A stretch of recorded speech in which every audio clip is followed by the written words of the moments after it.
New pictures could shed light on who might have killed a 37-year-old woman. I'm Sarah Forgany with KENS 5 News Now. Police believe these men were involved in the shooting death of Nicole Wells. Gunshots tore through the home she was in on the east side. Meredith Haas has more on who police are looking for.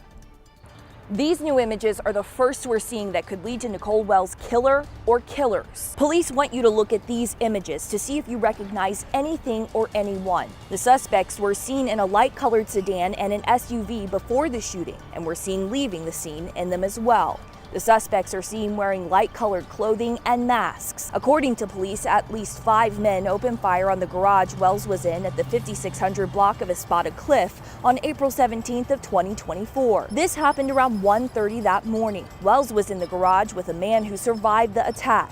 At the time, Wells' cousin spoke with me on her death. He said Wells left behind a son and she was the most lovable person. At the time of this murder, they didn't understand what she was doing at the home. And since then, they've been searching for answers, hoping police will get down to the bottom of whoever murdered their loved one. There is a reward for $5,000 through Crime Stoppers if you have any information that would lead to the killer. You're asked to call 210-224-STOP if you have any information. Meredith Haas, KENS 5.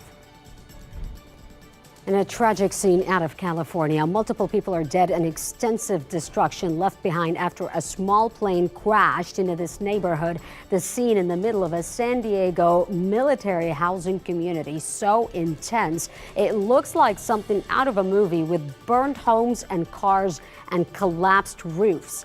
Officials say several homes caught fire when that Cessna 550 crashed, dumping jet fuel everywhere. The fire department reported foggy weather at the time of the crash.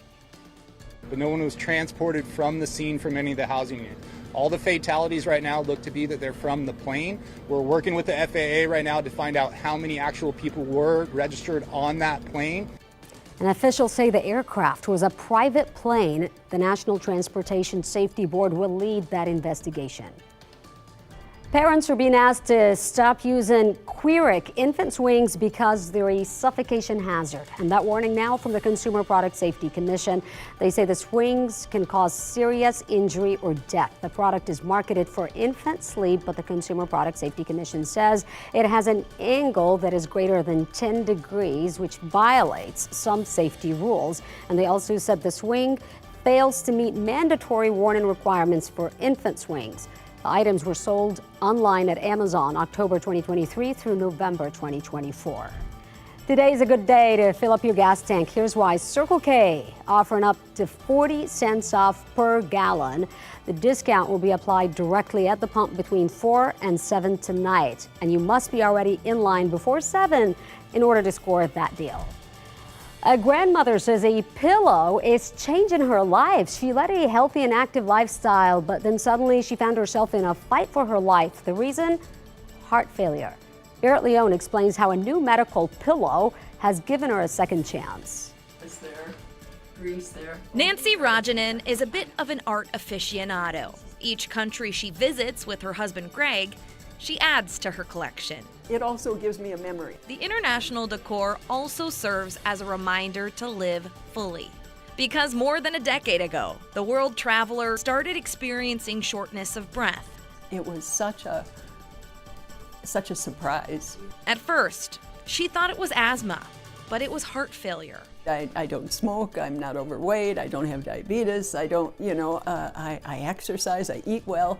So it was like, how can that be? We referred her to the university for a possible heart transplant because her heart was that weak. mHealth Fairview cardiologist Dr. Eric Ernst says it never got to that point, though. Despite managing her symptoms with medications, they were still unpredictable. What we do sometimes in that situation is we implant a device called a CardioMEMS device. It's a remote monitoring device to help doctors manage Nancy's heart failure. Once a week, Nancy lays down on a special pillow. That little sensor inside the chest communicates wirelessly with the sensor that's implanted in a pillow. And the pillow sends her scans directly to her care team, allowing medication adjustments in real time. The fact that I'm able to live a full life remotely anywhere that I want to and know that I still have that protection, that somebody's keeping an eye on my heart for me.